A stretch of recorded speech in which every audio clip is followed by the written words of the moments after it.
Education here at Sun can be an excellent choice for any students. నమస్తే, Telugu one న్యూస్కు స్వాగతం. Vijayawada Saikrishna lockup డెత్కి సంబంధించి CI నాగరాజుని ఎలాగో అరెస్ట్ చేసి రాజమండ్రి జైలుకి పంపించారు. ఇప్పుడు తర్వాత పరిణామాలు ఎవరెవరు చుట్టుకోబోతున్నాయి, ఈ కేసు ఎటు దశకు వెళ్ళే ప్రమాదం ఉందనేది వివరించేందుకు భరద్వాజ్ గారు మనతో ఉన్నారు. నమస్తే భరద్వాజ్ గారు. నమస్తే అండి. చెప్పండి, ఆ నాగరాజు అరెస్టు, రాజమండ్రి తరలింపు, ఈ తదనంతర పరిణామాలు. అంటే ఇప్పటి వరకు కూడా నాగరాజు డెడ్ బాడీ, దానికి సంబంధించిన అసలు హత్య జరిగిందా లేదా ఇవేవి ఒక అధికారిక ప్రకటన వెలువడలేదు ప్రభుత్వం వైపు నుంచి. కానీ అందులో మాత్రం అతని మీద హత్యా నేరం కింద పెట్టారు. అంటే 302 కింద ఆయన్ని చూపించారు, నాగరాజుని చూపించడంతో పాటు ఇది కస్టోడియల్ డెత్ అనే మాట కూడా వాడారు. వాళ్ళు కస్టోడియల్ డెత్ అని వాడేశారు కాబట్టి చంపేసినట్టుగానే భావించాలి. అయితే రిపోర్ట్లో పెట్టారు, రిమాండ్ రిపోర్ట్లో రాశారు అది. కాబట్టి ఇక్కడ ఇంట్రెస్టింగ్ ఫ్యాక్ట్ ఏంటనండి, అతన్ని మార్కాపురం నుంచి టాస్క్ ఫోర్స్ వాళ్ళు తీసుకొచ్చారు. ఎన్బిడబ్ల్యూ దాని వారెంట్. అవును, అతను వాయిదాలకు వెళ్ళలేదు, కోర్టు వారు నాన్ బెయిలబుల్ వారెంట్ ఇచ్చారు.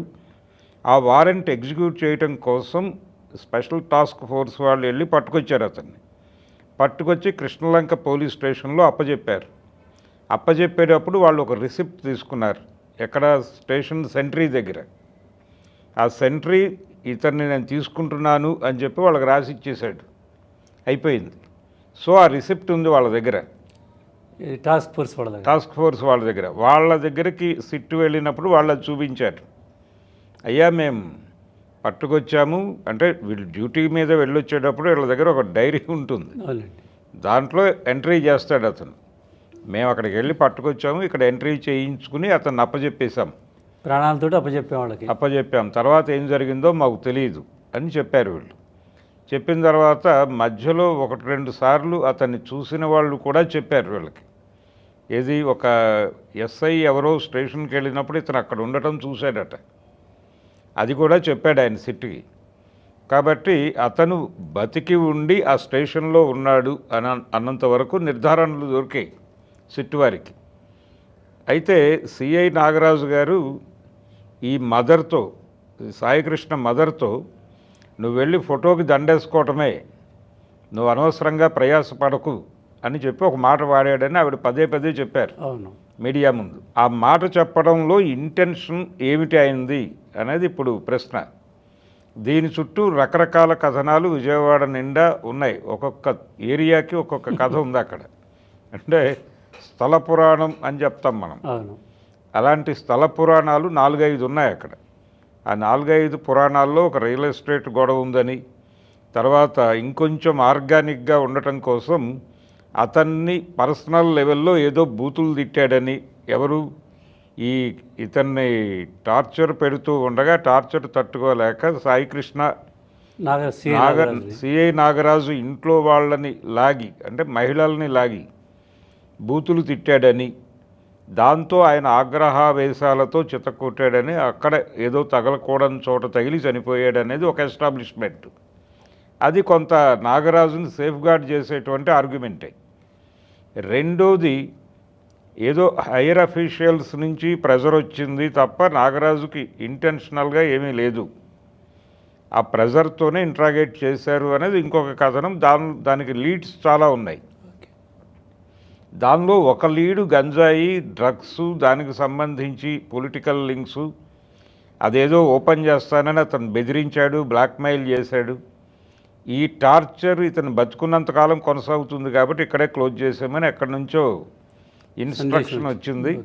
దాని మేరకు మాత్రమే చంపారు. ఇప్పుడు అతను టోటల్గా ఇంట్రాగేషన్లో మొత్తం బాధ్యత నాదే అని చెప్తున్నాడు. నాగరాజు గారు చెప్పేశాడు, అయిపోయింది, ఈ కస్టోడియల్ డెత్కి సంబంధించి మొత్తం బాధ్యత నాదే, ఇంకెవరికి ఏ ప్రమేయము లేదు, మా స్టేషన్లో ఉన్నటువంటి స్టాఫ్కి అసలు సంబంధం లేదు, కాబట్టి మీరు ఏది పెట్టుకున్నా నాకు అభ్యంతరం లేదు అని చెప్పాడు. రెండో వైపు అతని ఆస్తులకు సంబంధించిన వివరాలు కూడా బయటకు లాగారు.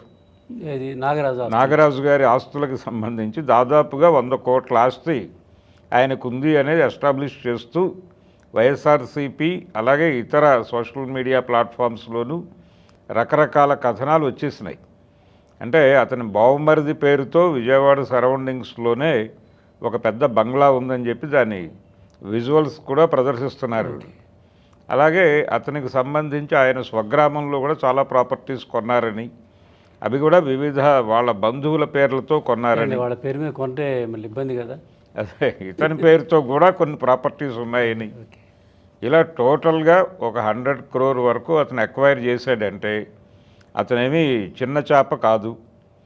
అతను చాలా సీరియస్గా పొలిటికల్ లింక్స్, అలాగే హైర్ అఫీషియల్స్కి రకరకాల పనులు చేసి పెట్టేటువంటి కల్చర్ ఉన్న వ్యక్తి అనేది ఎస్టాబ్లిష్ చేయడానికి ప్రయత్నాలు జరుగుతున్నాయి.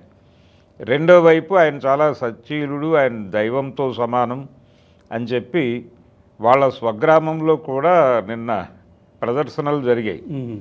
ఆయన నిర్దోషి, ఆయన వదిలిపెట్టేయాలి అని. నిర్దోషి అని కాదు కానీ చంపాల్సిన వాడిని చంపితే అరెస్ట్ చేస్తారా అన్న టోన్లో వెళుతున్నారు. అవునవును అవును. అంటే ఒక రౌడీ షీటర్ని చంపేస్తే దాన్ని ఇంత ఇష్యూ ఎందుకు చేయాలి, అతన్ని ఒక గొప్ప మనిషిగా చూడాలి కదా అన్న ధోరణిలో వీళ్ళు మాట్లాడుతున్నారు. ఆయన స్వగ్రామంలోనూ ఆయన్ని ప్రొటెక్ట్ చేస్తూ ప్రదర్శనలు జరిగాయి, అలాగే విజయవాడలో జరిగాయి, అయిపోయింది. అయితే ఇవన్నీ కూడా పెయిడ్ ప్రోగ్రామ్స్ అని వైఎస్ఆర్సీపీ దాడి చేస్తోంది. వైఎస్ఆర్సీపీ మాత్రమే కాదు, లోకల్గా ఉన్నటువంటి కమ్యూనిస్ట్ పార్టీల క్యాడర్ కూడా అదే మాట్లాడుతున్నారు. ఇవన్నీ ఆర్గనైజ్డ్, వీళ్ళే పట్టుకొచ్చి ఈ ప్రదర్శనలు, ఈ కొవ్వొత్తుల ర్యాలీలు ఇవన్నీ చేయించారు అని. కానీ ఇక్కడ కీలకమైన అంశం ఏంటంటేనండి, టోటల్గా ఈ ఎపిసోడ్లో ఎక్కడా కూడా హోమ్ మినిస్ట్రీ నుంచి ఒక అధికారిక ప్రకటన రాలా, ఇంతవరకు రాలా, ఇప్పటి వరకు రాలేదు. అంటే ఒక కస్టడీ డెత్ జరిగింది అని నిర్ధారిస్తూ కాగితాల మీద రాశారు, కానీ అది కోర్టుకు కూడా సమర్పించారు. కోర్టుకు సమర్పించారు. అంటే కాగితాల మీద రాయటం అంటే ఇంకా కోర్టుకు ఇవ్వడమే. ఇచ్చారు, బాగానే ఉంది. ఒక ప్రకటన చేసి ప్రపంచానికి విషయం చెప్పచ్చు కదా, చెప్పాల్సిన బాధ్యత ఉంది కదా ప్రభుత్వానికి. అది జరగట్లేదు.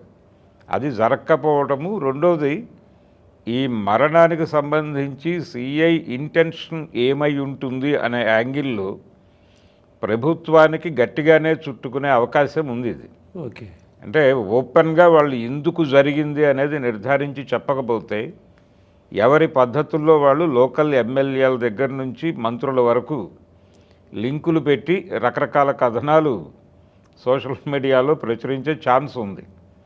ఇప్పుడు డిఫెన్స్లో పడింది ఒక రకంగా. కూటమికి, తెలుగుదేశానికి అనుకూలంగా ఉండేటువంటి మీడియా కూడా డిఫెన్స్లో పడింది. పడి వాళ్ళు ఓపెన్గా మాట్లాడక తప్పని పరిస్థితికి వచ్చారు. ఒక రెగ్యులర్గా కూటమి కేసుల్ని ప్రొటెక్ట్ చేస్తూ మాట్లాడే ఒక న్యాయవాది గారు ఒక టీవీ డిబేట్లో, ఇంతకాలం మేము కూటమిని సమర్థిస్తూ వచ్చాం, ఇప్పుడు ఎలా సమర్థించాలో అర్థం కాని పరిస్థితికి వచ్చామని ఓపెన్గా అనేసాడు ఆయన. ఈ కేసు విషయంలోనా? ఈ కేసు విషయంలో. ఓకే, ఈ కేసు విషయంలో అంటే ఈ కేసు విషయంలో ప్రొటెక్ట్ చేయలేని నిస్సహాయతను వ్యక్తం చేశాడు ఆయన. అవునే కదా, కరెక్టే కదా, పరిస్థితులు అలాగే ఉన్నాయి కదా. అంతకుముందు చాలా సందర్భాల్లో ప్రొటెక్ట్ చేసుకుంటూ వచ్చానని చెప్పుకున్నాడు ఆయన. చెప్పి ఇక్కడ మేము కూడా ఏం మాట్లాడలేని పరిస్థితి ఏర్పడింది. ఎందుకు వస్తుంది ఈ డైలమా ఈ జనాలకి అంటే, ఎందుకు వాళ్ళ మీడియా గందరగోళంలో పడింది, ఇది ఖచ్చితంగా ప్రభుత్వ వైఫల్యం అని ఏదో మేరకు మాట్లాడక తప్పని పరిస్థితికి అయితే వచ్చేసారు. రెండోది, సీక్వెల్గా జరగటము, అది పేరుపోగు వెంకటేశ్వరరావు మాదిగ కేసు, అతని కుమారుడి కేసు, ఇవన్నీ కలిపి అసలు విజయవాడలో లా అండ్ ఆర్డర్ పరిస్థితి ఏమిటి అంటే బుల్డోజింగ్ జరుగుతోంది. ఈ బుల్డోజింగ్ ప్రోగ్రాంలో భాగంగా ఏది చేసినా మనం సర్దుబాటు చేసుకోగలం అనే కాన్ఫిడెన్స్ పోలీసుల్లో పెరగటం అనేది ప్రమాదకరం. ఇది నెమ్మదిగా జనాలు మాట్లాడుకుంటున్నారు రోడ్ల మీద. ఇది డెఫినెట్గా కూటమి ప్రభుత్వానికి ఒక మచ్చగా మిగిలే కేసే. ఓకే, దీన్ని ఏ మేరకు వాడుకోవాలో ఆ మేరకు వాడుకోవటానికి వాళ్ళు సిద్ధమయ్యారు, వాడుతున్నారు ఆల్రెడీ. వీళ్ళు చేసేటువంటి ఎదురుదాడి కూడా పట్టించుకోదగిన స్థాయిలోనేమో పవన్ కళ్యాణ్ టార్గెట్ చేశారు. అవును, ఇప్పుడేమో టోటల్గా కూటమి ప్రభుత్వాన్ని టార్గెట్ చేశారు. ఇప్పుడు ప్రభుత్వాన్ని టార్గెట్ చేస్తూ చంద్రబాబు నాయుడు గారు తన తెలివితేటలు ప్రదర్శించి ఏదో ఆ నిందితుడి కుటుంబం వరకు ఆయన పక్కకి లాగేయగలిగాడు. కానీ ఇది లీగల్గా పౌర హక్కుల దీని ప్రకారం చూస్తే ఇది తప్పు కదా, ఇది కాన్స్టిట్యూషనల్ వైలేషను. కోర్టుల్ని ఇబ్బంది పెట్టే అంశం. కోర్టుకి జవాబుదారీ కదా. ఇప్పటివరకు కోర్టు నుంచి కూడా సీరియస్ ప్రకటన ఏమీ రాలా. ఇప్పుడు 29వ తారీఖు ఉంది కదా, వాయిదా ఉంది. వాయిదా ఉంది. ఆ రోజు ఏమైనా జడ్జి గారు మాట్లాడతారేమో చూడాలి.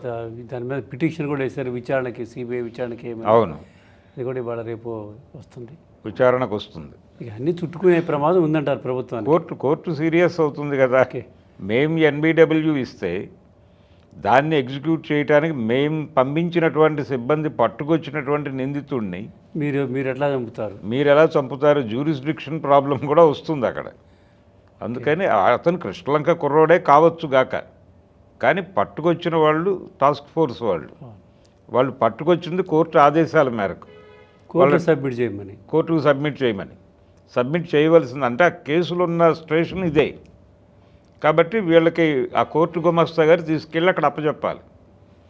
ఆ సింపుల్ పని చేయకుండా ఈ ప్రోగ్రాం ఎందుకు పెట్టుకున్నారు?